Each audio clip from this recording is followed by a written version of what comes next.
په نننۍ ویډیو کې په دې باندې خبرې کوو چې خپل یو چینل سره بل چینل څنګه لینک کو. نو که تاسو زما چینل ته ورشئ وګورئ نو هلته زما د بل چینل نوم هم شته. همدارنګه که تاسو چېرته لاړ شئ او د چینلز ټیب باندې کلیک کړئ نو هم که چېرې تاسو وګورئ نو دلته به زما نوم وي. نو راځئ نن دا طریقه ښیم چې یو چینل ته به خپل بل چینل څنګه ایډ کوو.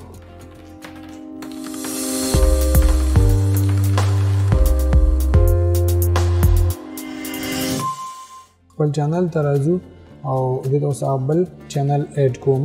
نو کسټمایز چینل باندې کلیک کړئ او چې کله کسټمایز چینل باندې کلیک کړئ نو د چینل کسټمایزیشن تاسو باید کلیک کړئ په ایډ سیکشن باندې او په دې کې به موږ پیدا کوو فیچرډ چینلز. نو په فیچرډ چینلز باندې تاسو کلیک کړئ. دلته اوس کولی شئ تاسو ورکړئ سیکشن ته یو ټایټل چې ستاسو د سیکشن نوم دې څه اوسي. د چینل نوم ورته لیکئ، فایند می لیکئ، فالو می لیکئ، سبسکرایب دیئر لیکئ، سبسکرایب هیر لیکئ، ادر چینل لیکئ که نه. راځو د دې چینل لینک اخلو. صحیح ده؟ د دې چینل لینک مو واخیستو او دا ګوره دلته ایډ شو. ټیک کړئ ډن. خو بلکې د هغه نوم بدلوم زه ځکه لاندې مې چینل نوم لیکم مای چینل یا مای ادر چینل.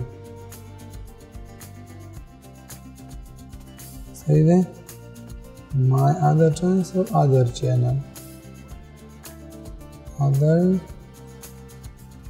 channels done. اوس که تاسو چېرته راشئ فیچرډ چینلز کې وګورم دا راوله مې ټول نه پاس ځای ته ځکه چې دا باید د ټول نه اول ښکاره شي. نو دا پبلش باندې کلیک کړئ چې دا چینجز سیو شي او د هغه نه وروسته راشئ چینل ریفریش کړئ. نو وګورئ تاسې زما بل چینل چې دی هغه زما چینل سره لینک شو. کله چې زما دې چینل ته راځئ نو تاسو ته به زما بل چینل نوم هم راځي او سبسکرایب آپشن به هم راځي. تاسو کولی چې هغه چینل هم زما سبسکرایب کړئ.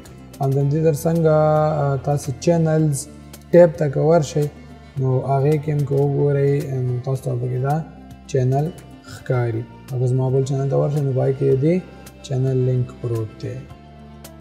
او هیله ده چې ویډیو مو خوښه شوې وي. تر بلې ویډیو پورې مو په لوی الله باندې سپارم. د خدای په امان.